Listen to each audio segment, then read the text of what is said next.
ఇంకా కాస్త 1 కిలోమీటర్ కానీ ఇట్టే అడవిలో ముందుకెళ్ళామంటే సిగ్నల్ కట్ అయిపోతుంది అనమాట మొబైల్కి. హ్యాండ్స్ లైట్గా పెయిన్ ఉన్నాయి, ఎందుకంటే నేను సోలోగా వెళ్ళట్లే కదా.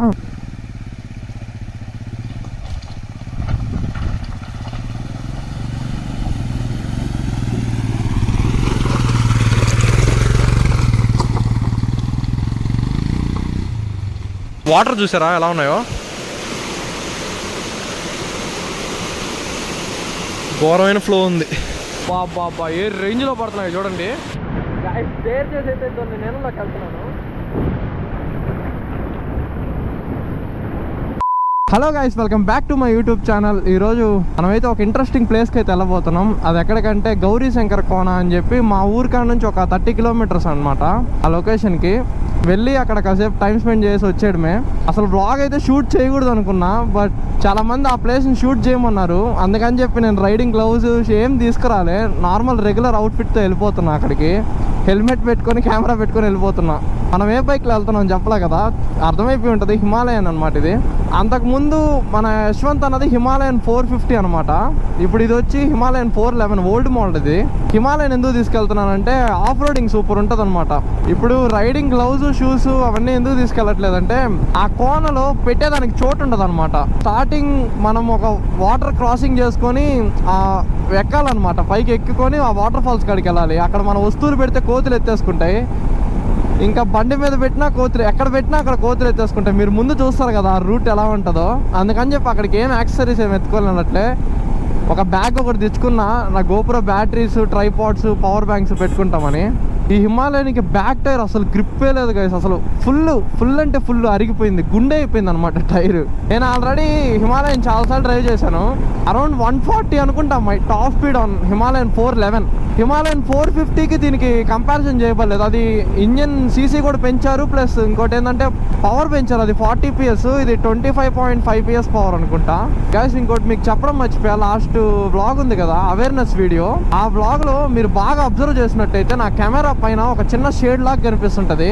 అదేంటో నాకు కూడా ఫస్ట్ అర్థం కాలే, ఇంటికి వచ్చాక అర్థమైంది. నేను ఆ వీడియో ఫుటేజ్ తీసుకొని ఎడిటింగ్ చేస్తూ ఉంటే నాకు ఫుటేజ్లో కొద్దిగా ఏదో తేడాగా అనిపించింది. పోయి చూస్తే కెమెరా లెన్స్ పగిలిపోయి ఉంది, గోప్రో లెన్స్. అంటే లెన్స్కి టెంపర్ గ్లాస్ వేస్తున్నాం గైస్, దానివల్ల అయితే లెన్స్ సేవ్ అయిపోయింది.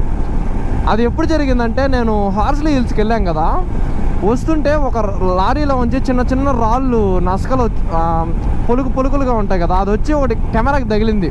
నేనేం కాదులే అనుకొని తుడిచేశాను. చూస్తే బాగా ఎఫెక్ట్ కొట్టింది. నేను హార్స్లీ హిల్స్ ఆ రైడ్ అయిపోవడం కెమెరా నేను పక్కన పెట్టేశాను జస్ట్ ఫుటేజ్ ఎక్కించుకొని. ఇంకా దాని తర్వాత అవేర్నెస్ వీడియోకి కెమెరా పెట్టుకొని ఇంకా డైరెక్ట్ బ్లాగ్కి వెళ్ళిపోయాను. ఆ బ్లాగ్ చేసేసి వచ్చి ఇంటికి ఫుటేజ్ ఎక్కించుకొని వస్తే ఆ ఫుటేజ్లో అర్థమైంది నాకు తేడాగా కనిపించింది. దాని తర్వాత గోప్రో లెన్స్కి చూస్తే లెన్స్ పగులుంది. ఇదే ఫారెస్ట్ చెక్ పోస్ట్. ఈ చెక్ పోస్ట్ కాడ నుంచి మనం అయితే రైట్ తిరుక్కొని ఇలా స్ట్రైట్ వెళ్ళాలి గైస్. ఆ రైట్ తిరుక్కున్న కాడ నుంచి ఇప్పుడు మనం స్ట్రైట్ అయితే వెళ్తున్నాం. ఇటు సైడ్ లొకేషన్ అయితే సూపర్ ఉంటుంది. చిన్న రోడ్డు, ఇంతే రోడ్డు, కాకపోతే ఎవరేం రారు ఇటు సైడ్ ఎక్కువ. ఇటు సైడ్ ఒక చిన్న పల్లెటూరు ఉంది, ఆ పల్లెటూరు వాళ్ళు ఒక్కటే ఎక్కువ తిరుగుతూ ఉంటారు. పెద్దగా ఈ రోడ్డు అంతా ఎప్పుడు ఖాళీగానే ఉంటుంది. మాకు లక్ ఏంటంటే గైస్, మా ఊరు చుట్టుపక్కల కోన్లు ఎక్కువ అనమాట. కోన్లు, వాటర్ ఫాల్స్ ఇవన్నీ ఎక్కువ అనమాట మా ఊరు సైడ్. ఇంకా నుంచి నేనేమనుకున్నానంటే ఎక్కడెక్కడో చూపించడం కన్నా ముందు మా ఊరు చుట్టుపక్కల ఉన్న మంచి లొకేషన్స్ అన్ని కవర్ చేద్దాం అని అనుకుంటున్నా. అంటే నేను ఆల్రెడీ ఇవన్నీ తిరిగేసా, మీకు చూపిద్దామని చెప్పి నేనైతే ఈ కోన కూడా చూపించడానికి రీజన్ అదే. నేను యూట్యూబ్ పెట్టక ముందే ఘోరంగా తిరిగామని గైస్. దాని తర్వాత యూట్యూబ్ ఎప్పుడైతే స్టార్ట్ చేశానో రైట్స్ ఎందుకో లాగ్ అయిపోయేటి, అది నాకే అర్థం కావట్లేదు ఎందుకనో. అప్పుడు యూట్యూబ్ పెట్టక ముందు అయితే ఎవ్రీ సండే ఎక్కడికో ఒకటి ప్లేస్ అనుకునేది వెళ్ళిపోయేది. అలా చుట్టుపక్కల ఉన్న ప్లేసెస్ అన్నీ తిరిగేశాను. చుట్టుపక్కలనే కాదు, ఒక లాంగ్ అయినా కూడా అన్నీ తిరిగేశాను. ఎప్పుడైతే యూట్యూబ్ స్టార్ట్ చేశానో ఇప్పటికి మన ఛానల్ పెట్టి అరౌండ్ 1 year అవుతుంది. అంటే 20 December 2023లో నా ఫస్ట్ వీడియో పోస్ట్ చేశాను. అరౌండ్ 1 year అవుతుంది. 1 yearలో నేను చేసింది ఎన్ని వ్లాగ్స్ అంటే 12 వ్లాగ్స్. అంటే మంత్కి ఒక వీడియో పెట్టాను నేను అంతే. అంటే నా ఛానల్ ఎలా అంటే ఏదో వ్లాగ్ చేయాలి, తొందరగా పెట్టేయాలి, ఏదో ఒక వ్లాగ్ పెట్టాలని నా ఇంటెన్షన్ అయితే కాదు. పెట్టిన కాడికి 1 monthకి ఒక వీడియో పెట్టినా, ఎన్ని రోజులకి ఒక వీడియో పెట్టినా క్వాలిటీ కంటెంట్ ఇద్దామని లేట్గా పెడుతున్నాను అంతే. దానికి మెయిన్ రీజన్ అయితే అది. ఇంకోటి బైక్ తెలిసిందే కదా, బైక్ విషయం కూడా చాలా దగ్గరికి వచ్చేసింది. ఫ్యూచర్ బ్లాగ్స్లో అయితే మీకు అర్థమవుతుంది అసలు ఏంది బైక్ విషయం అని. మ్యాక్సిమం మిడిల్ ఆఫ్ ద 2025 అయితే నేను పక్కా బైక్ అయితే డెలివరీ తీసేసుకుంటాను. అది ఏ బైక్ ఏంటి అని మీకు ముందు బ్లాగుల్లో అర్థమవుతుంది. అడ్వెంచర్ బైక్స్లోనే తీసుకుంటా, ఎందుకంటే నాకు కంఫర్టబుల్ రైడింగ్ ఉండాలి. ఇప్పుడు హిమాలయన్ ఉంది, ఇప్పుడు ఇది అడ్వెంచరే. ఈ అడ్వెంచర్ బైక్స్ ఏంటంటే ఎంత దూరమైనా లాంగ్ వెళ్ళిపోవచ్చు, బ్యాక్ పెయిన్స్ ఉండవు. అందుకని మ్యాక్సిమం అడ్వెంచర్లోనే తీసుకుంటా. నాకున్న బడ్జెట్లో ఏదైతే అడ్వెంచర్ టాప్ మోడల్ ఉంటుందో ఆ అడ్వెంచర్ తీసుకునే దానికి ఎక్కువ ప్రిఫర్ చేస్తా. స్పెసిఫిక్గా ఇప్పుడు ఆ కోనకి వెళ్ళడానికి రీజన్ ఏంటంటే రీసెంట్గా ఒక 1 వీక్ బ్యాక్ తుఫాన్ అయితే వచ్చింది. ఆ తుఫాన్కి వాటర్ ఫ్లో ఎక్కువ ఉందంట, అందుకని వెళ్దామని చెప్పి వెళ్తున్నాం. సిమెంట్ రోడ్ కూడా అయిపోయింది, ఇక్కడ నుంచి మొత్తం ఆఫ్ రోడ్ అనమాట. గైస్ చూసారు కదా ఆఫ్ రోడింగ్ ఎలా ఉందో. దీనికన్నా డేంజర్ ఆఫ్ రోడ్కి ఉన్న కోనలు అయితే ఫ్యూచర్ బ్లాగుల్లో అయితే వస్తాయి. ఇదన్నా కొద్దిగా బెటరే. మ్యాక్సిమం చాలా వరకు ఇలానే ఉంటుంది. అక్కడక్కడ వాగు బారుతుంది, అక్కడ పెద్ద పెద్ద రాళ్ళు ఉంటాయి అనమాట. అక్కడ ముగ్గురు ఎక్కించుకొని అసలు పోలేం, దింపేసి బండ్లో ఆ వాగు దాటియాల. హిమాలయన్ కాబట్టి ఈజీగా వెళ్ళిపోద్ది, గ్రౌండ్ క్లియరెన్స్ ఎక్కువ, కింద ఏం తగలదు. ఇంకా కాస్త 1 కిలోమీటర్ కానీ ఇట్టే అడవిలో ముందుకెళ్ళామంటే సిగ్నల్ కట్ అయిపోద్ది అనమాట మొబైల్కి. ఈ వాటర్ క్రాసింగ్ ఎంత లోతుంటుందో తెలీదు.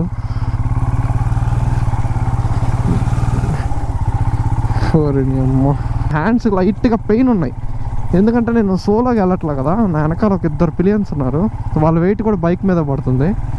హైవేలో అంటే స్ట్రైట్ రోడ్ కాబట్టి ఏం తెలియదు, ఇలాంటి రోడ్లలో హ్యాండిల్ మీద కదా గట్టిగా పట్టుకోవాల్సింది. లైట్గా పెయిన్ ఉంది.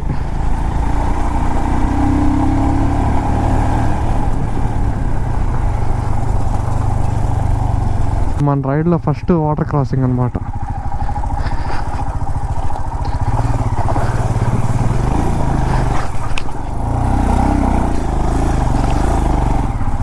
ఇలాంటి వాటర్ క్రాసింగ్లు ఎన్నెన్నో ఉంటాయి ఫ్రంట్.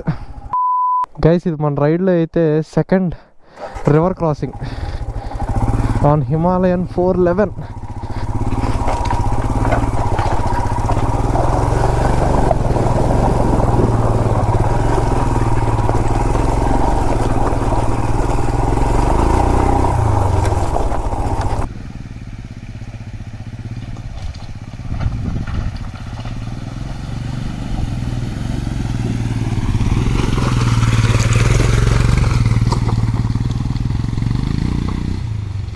గైస్ ఇక్కడ చూసారా అందరూ బైక్స్ అక్కడ పెట్టేసి అయితే నడుచుకుంటూ వెళ్తుంటే మనం మాత్రం హిమాలయన్ ఉందని చెప్పి వెళ్ళిపోతా ఉన్నాం, రూట్ లేని చోట్ల కూడా. తోడ సైడ్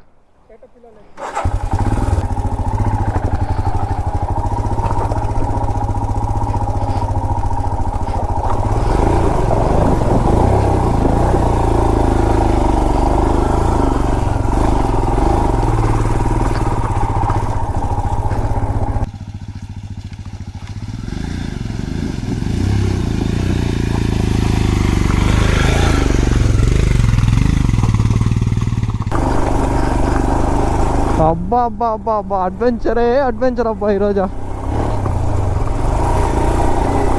నేను బండిలో నిలబడిపోతున్నా ఇక్కడ. గైస్ ఇది డెడ్ ఎండ్, ఇక్కడ పెట్టేయాల్సిందే బండి. ఇది చూసారా చెక్క పెట్టేశారు అడ్డం. ఇక్కడతో లాస్ట్ అనమాట. ఒకవేళ కానీ వర్షం ఫుల్గా ఇంత వర్షం లేకపోతే ఈ కర్ర ఉండదు, డైరెక్ట్ మనం ఆ వాగ్లో దించుకొని డైరెక్ట్ ఆ కోన వరకు వెళ్ళిపోవచ్చు. ఇప్పుడు వెళ్ళలేము, ఎందుకంటే అక్కడ ఫ్రంట్ ఒక గుంట ఉంటుంది, బండి మునిగిపోద్ది. అది హిమాలయన్ అయినా ఇంకో బండి అయినా ఆ లోతుకి మునిగిపోద్ది, ముందుకు పోలేదు, అంత రిస్క్ తీసుకోవలేదు. ఇక్కడ బండి సైడ్ పెట్టేసుకొని ఆ వాగులో నడుచుకుంటూ వెళ్ళిపోయామంటే కొద్ది దూరం 500 నుంచి ఒక 700 మీటర్స్ ఉంటుందేమో మ్యాక్స్. అక్కడికి వెళ్తే ఇంకా మెయిన్ వాటర్ ఫాల్స్ అయితే ఉంటాయి, చూపిస్తాను అది కూడా. గాయ్స్ చూసారా ఫుల్ ఇప్పుడు వాటర్లో వెళ్తున్నాం. అబ్బా నీళ్ళు అయితే ఐస్ ఉన్నట్టు చల్లగా వణుకు పుట్టేస్తుంది. ఈ కొండలు ఈ నీళ్లు దాటేది చూస్తుంటే మన ఫస్ట్ బ్లాగ్ అయితే నాకు గుర్తొస్తుంది. 1 year బ్యాక్ చేసాం కదా సిద్ధేశ్వర కోన అని. అప్పుడు సేమ్ యాంగిల్ బాగాలేదని చెప్పి హెల్మెట్కి నేను పెట్టుకున్నప్పుడు ఏంటంటే నాకు కింద వ్యూ కనిపించదు, దానికని చెప్పి నేను తల కిందకి దించి చూస్తా. అప్పుడేమవుద్దంటే మీకు యాంగిల్ పైది కనిపించదు. కానీ ట్రైపాడ్ కూడా తీసుకొచ్చాను. నేను మ్యాక్సిమం స్విమ్ చేయకూడదని అనుకుంటున్నా, చూద్దాం. నీళ్ళు ఎక్కువ టెంప్ట్ చేస్తే దూకేస్తా. అప్పుడు ఇదంతా వాటర్ లేనప్పుడు గైస్ నేను ఇదంతా బండి వేసుకొని వెళ్ళిపోయేది. ఈ రాళ్ళు కూడా అప్పుడు ఇట్టే ఉన్నాయి, అయినా కూడా ఇట్టే వెళ్ళిపోయేవాడిని. అదేంది అప్పుడేంది హిమాలయన్లో అడ్వెంచర్ బైక్స్ కాదు, స్ప్లెండర్ ప్లస్లు, స్కూటీలు వాటిని తెలిపేవాడిని ఇక్కడ. నార్మల్గా ఇక్కడ అసలు వాటరే లేనప్పుడే అక్కడ దుమ్ముగా వాటర్ ఉంటాయి. ఇప్పుడేమంటే పోయే రూట్లోనే ఇన్ని వాటర్ ఉన్నాయి. ఆ మెయిన్లో ఇంకెన్ని ఉంటాయో అని క్యూరియాసిటీ ఎక్కువ ఉంది. కొన్ని బోట్స్ నాకు టక్కన నోరు తిరగవు అనమాట. నోరు పలకదు. హెల్మెట్ వేసుకొని నడిస్తే భలే గసగైస్. నెత్తి పైన ఇది ఒక 2 kilos అనమాట. 1600 grams వచ్చి హెల్మెట్, ఈ గోప్రో, ఈ ఉలాన్జీ కేసు, మైకులు, వాటి వైర్లు, ఇంకోటి మౌంట్లు ఇవన్నీ కలిపి అరౌండ్ 400 grams ఈజీగా ఉంటుంది. మొత్తం 2 kilos నెత్తి మీద పెట్టుకొని నడుస్తున్నట్టు ఇప్పుడు నేను. చూసారా గాయస్, ఈ గుడి అనమాట. ఇంత డీప్ ఫారెస్ట్లో ఒకే ఒక గుడి. అంటే ఇక్కడ ఈత కొట్టి వెళ్తుంటే ఇక్కడ ఒక స్వామీజీ ఉంటాడు. అంటే ఈ గుడికి దీన్నంతా చూసుకుంటుంటాడు అనమాట. ఈ కండువు కూడా స్వామీజీదే. ఆ స్వామీజీ ఏం చేస్తాడంటే ఇక్కడికి వచ్చి మునిగిలో అందరినీ ఒక మనిషికి 10 rupees అడుగుతాడు అనమాట. ఇప్పుడు ఆ స్వామీజీ కూడా లేడు. ఎందుకంటే ఇంత వాగు వచ్చేస్తే రాత్రి వర్షం పడిందంటే దీని మీద నుంచి వెళ్తాయి నీళ్ళు. అంటే గుడికి తాకుతూ అంత ఫోర్స్ వచ్చిందంటే ఆ స్వామీజీ అక్కడ వెళ్ళలేడు, బండ్లు పెట్టిన కాడ. అందుకే ఆయన ఇప్పుడు లేడు. మామూలుగా ఇంత ఫ్లో లేనప్పుడు అయితే ఆయన ఉంటాడనమాట ఇక్కడ. అంటే గుడికి చందాలాగా అనమాట అది. ఇంకా ఆ గుడిని డెవలప్ చేసేదానికి. వాటర్ చూసారా ఎంత ప్యూర్గా ఉన్నాయో, కింద రాళ్ళన్నీ కనిపిస్తున్నాయి. అక్కడ లోతుంది గైస్. ఆ లోతులో ఇప్పుడు నడుం దాకా ఉంటుంది. అది దాటుకొని ఆడ నుంచి అటు పోతే వచ్చేస్తుంది వాటర్ ఫాల్స్. గైస్ ఇక్కడ ఒక చిన్న దేవుడి విగ్రహం పెట్టినారు. లోతు చూసారా, మునిగిపోతాం, పక్కా మునిగిపోతాం. గైస్ ఇప్పుడే అదంతా దాటుకొని ఇట్లా వచ్చేసాం. దీన్ని ఎక్కి ఇట్లా వచ్చాం. ఇక్కడ సచ్చినట్టయితే మళ్ళీ నీళ్ళ దిగాల. నా అవతారం చూడండి, ఇటు చేతిలో ఈ హెల్మెట్, ఈడేమో ఈ బ్యాగ్, చేతిలో ఏమో ఫోన్ బ్లాక్ చేస్తున్నా. ఇక్కడ నడిచేదే కష్టం. ఇన్ని పెట్టుకొని విత్ వ్లాగ్ షూట్ చేస్తే వెళ్ళడం అనేది అది పెద్ద టాస్క్. వాటర్ ప్రూఫ్ బ్యాగ్ ఒకటి కొనుక్కోవాలి గైస్. ఇలాంటి వాటికి వస్తే సర్వైవ్ అయ్యేదానికే. వాటర్ చూసారా ఎలా ఉన్నాయో, ఘోరమైన ఫ్లో ఉంది. 99% అయితే వచ్చేసాం. ఆ ఒక్క స్టెప్ ఏడే ఉందన్నమాట. ఈ నీళ్ళు ఉంది కదా ఇక్కడ, ఈ నీళ్ళు దాటుకొని ఎక్కాలి పైకి. అతి పెద్ద టాస్క్ అదే. ఇదండి ఇక్కడ శివుడు చిన్న విగ్రహ రూపంలో ఒక చిన్న గుడి అనమాట ఇది గైస్. చూడండి కొండ, అక్కడ చూసారా వాటర్ ఎలా పడుతున్నాయో. దాన్ని దాటుకొని దాని పైకి ఎక్కాలన్నమాట ఇప్పుడు.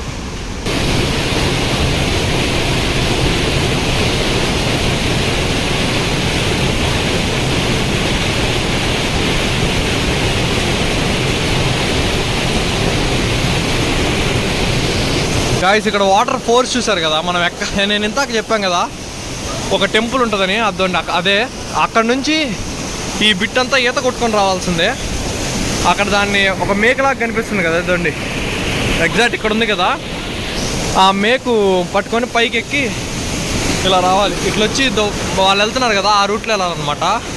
వాటర్ ఫోర్స్ చూడండి ఎలా ఉందో, నెట్టేస్తుంది అసలు పక్కకి. ఇక్కడ అయితే చాలా లోతు అనమాట, ఒక బావి లోతు ఉంటుంది ఇక్కడ. నాకు ఆ గుడి చూపించాను కదా నేను, ఆ గుడి కాడ నుంచి ఇంకో వాటర్ ఫాల్స్ ఎక్కేసి ఈ రూట్లో నుంచి మేము ఇలా పైకి వచ్చి ఇలా తిరుక్కొని ఇప్పుడు ప్రజెంట్ అయితే ఇక్కడ ఉన్నా. లుక్ ఎట్ దిస్ వాటర్ ఫాల్స్. బాబా ఏ రేంజ్లో పడుతున్నాయి చూడండి. మొత్తం ఈ వాటర్ పడే దెబ్బకి ఈ కోన మొత్తం కదిలిపోతుంది. చూసారా, ఇది ఒక చిన్న వాటర్ ఫాల్స్, పై నుంచి వాటర్ పడుతున్నాయి చూడండి. రీసెంట్గా తుఫాన్ వచ్చిందన్నాం కదా, ఆ దెబ్బకి ఎక్కువ అయిపోయాయి వాటర్ అయితే గడ్డ కట్టించేంత చల్ల ఉన్నాయి ఇక్కడ వాటర్.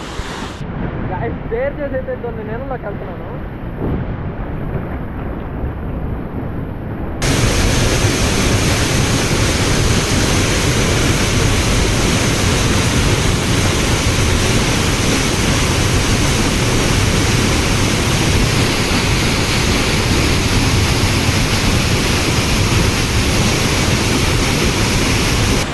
కష్టపడి వచ్చిన దానికి ఫైనల్ వర్త్.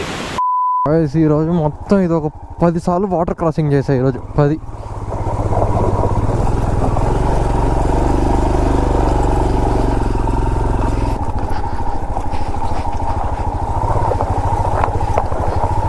దేవుడా, ఈరోజు హిమాలయంతో లైట్ ఆఫ్ రోడింగ్ చేద్దాం అనుకుంటే మామూలు ఆఫ్ రోడింగ్ అది, ఇది హెవీ ఆఫ్ రోడింగ్.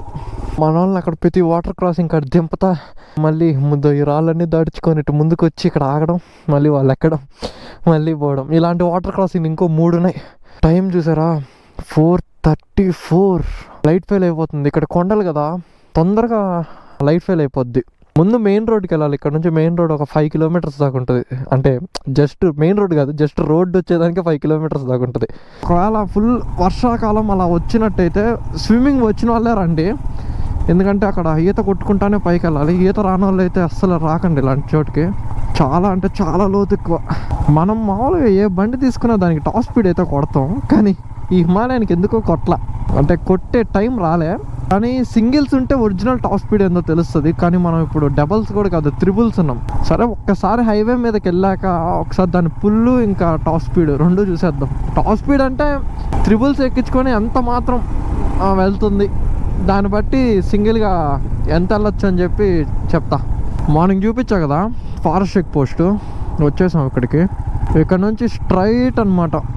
ఇప్పుడు చూద్దాం గైస్ దీని పవరా.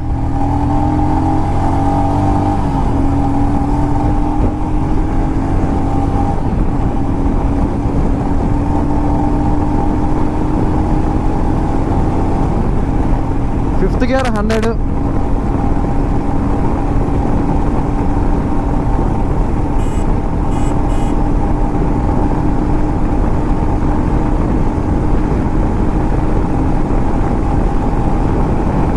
Okay 120, not bad.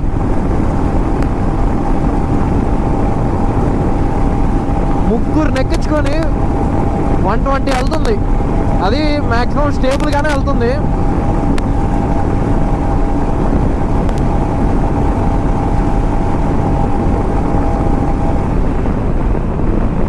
Super guys, ముగ్గురు నెక్కించుకొని 120 అంతే, అంతకుమించి ముందుకు వెళ్ళట్లేదు. ఓకే గాయస్, మనమైతే వెంకటగిరికి అయితే వచ్చేసాం.